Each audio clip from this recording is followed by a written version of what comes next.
Thunder Dave Steinman claims to have invented Mio Energy and to therefore be the natural choice for spokesperson of the brand. Mio Energy is the greatest source of energy ever discovered. Just hit the tag for me. Personal, portable Mio Energy. I just went on a vision quest. You sort of brought TRT to light last year when you talked about all that. Since then, it's like we talk about TRT every single week, it seems like, on this show and in MMA media. Did you kind of look at those stories and say, wait a second, none of these guys are getting fired? Even the guys, you know, some of them are obviously doing it right. They're not getting in trouble. Some are getting in trouble. Did you feel like you were sort of treated unfairly there? You know, it's one of those things where people ask me those questions, and really, like, I feel like I'm being taken care of. The Lord's taking care of me. He's protected me, and I can't look at other people and be, you know, pointing fingers and stuff. I don't know their situation. I don't know everything. So I mean, I just try to do what's best for me and what's best for my family, and try to do what's right. Are you still using TRT? No, I'm not using it. So you're off it. So you're now not using any of that. Why the need to go off it now? Because you said that it helped your life greatly. Yeah, you know, I just saw that.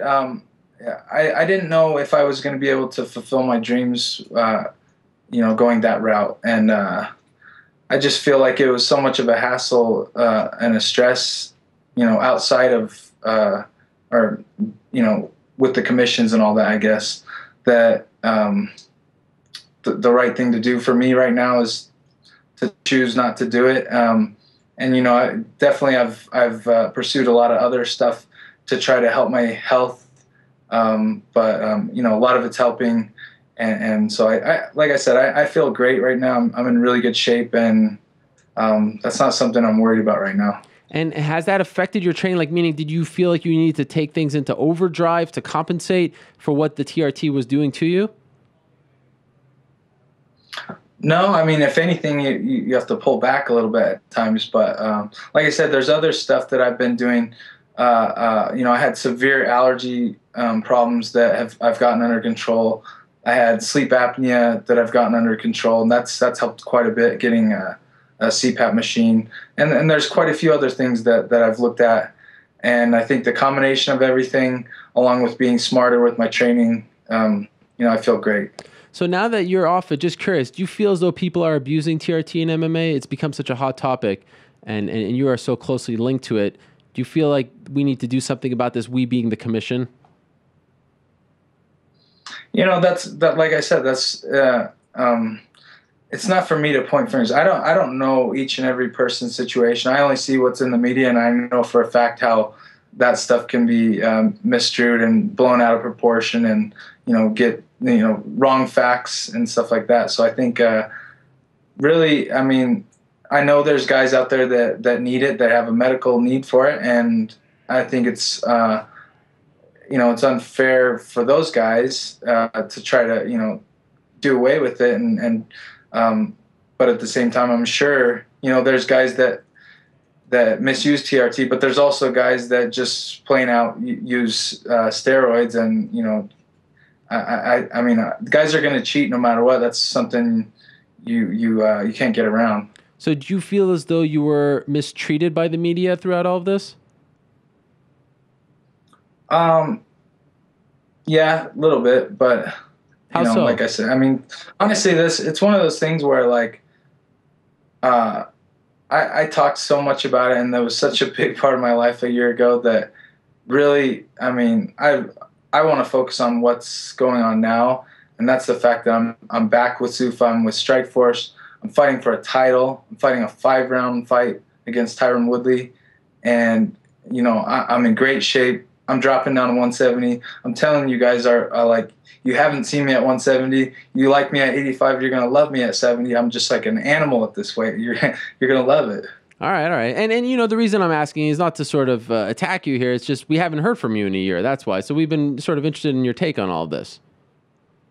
No, I totally understand, and you know, maybe it's one of those things where I'm sure, you know, along the road I'll be asked a ton of questions about, but at the same time, you know, like, what I'm focused on right now is my upcoming fight, my opportunity, and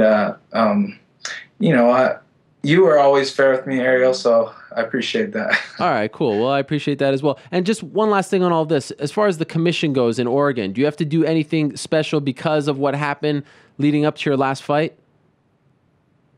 I don't know if it's because of what happened, but I know, they're doing random testing, and obviously the normal testing, like at the fight and all that. But I'm getting random tested through my camp.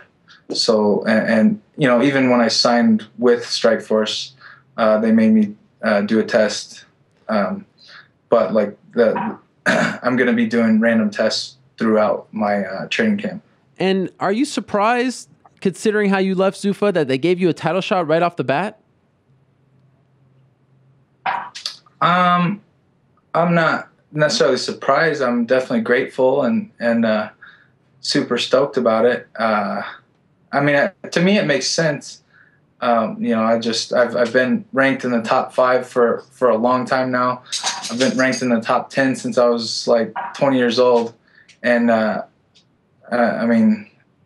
Tyron's undefeated. He's got a ton of wins in Strikeforce. It just makes sense to me. What do you think of Tyron as a fighter? He gets a lot of flack for being a boring fighter. Do you agree with those people? Yeah, I do agree with him. He's a good wrestler. He's very strong. He's able to hold guys down, but I don't know what he can think of a game plan against me would be. He's not going to hold me down for 5 rounds. Is that his game plan, to take me down every round and just hold me down? That's not going to happen.